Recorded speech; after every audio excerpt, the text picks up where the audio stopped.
بسم الله الرحمن الرحيم.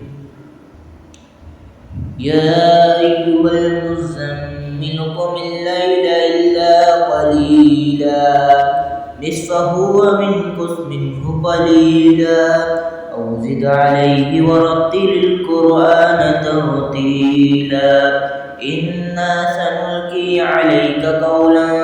ثقيلا إن ناشئة الليل هي أشد وطئا وأقوم قيلا إن لك في النهار سبحا طويلا واذكر اسم ربك وتبتل إليه تبتيلا رب المشرق والمغرب لا إله إلا هو فاتخذه وكيلا واصبر على ما يقولون واهجرهم حجرا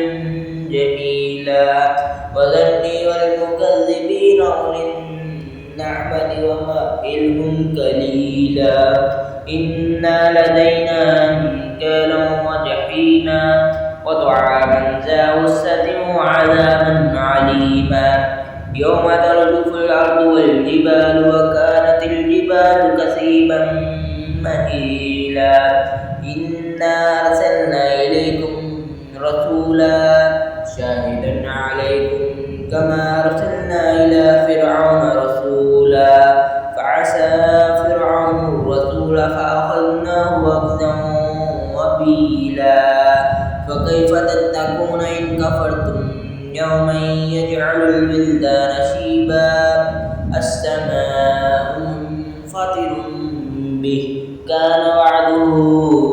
مفعولا إن هذه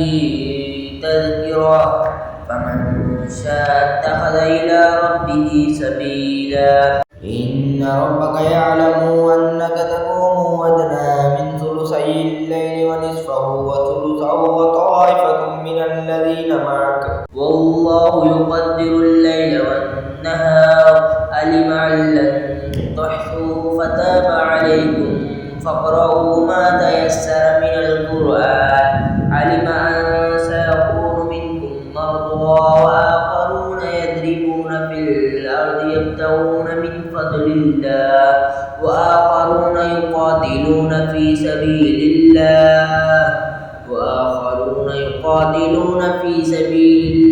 فاقرؤوا ما تيسر من القرآن وأقيموا الصلاة وآتوا الزكاة وأقرضوا الله قرضا حسنا وما تقدموا لأنفسكم من خير تجدوه عند الله هو خيرا وأعظم أجرا واستغفروا الله إن الله غفور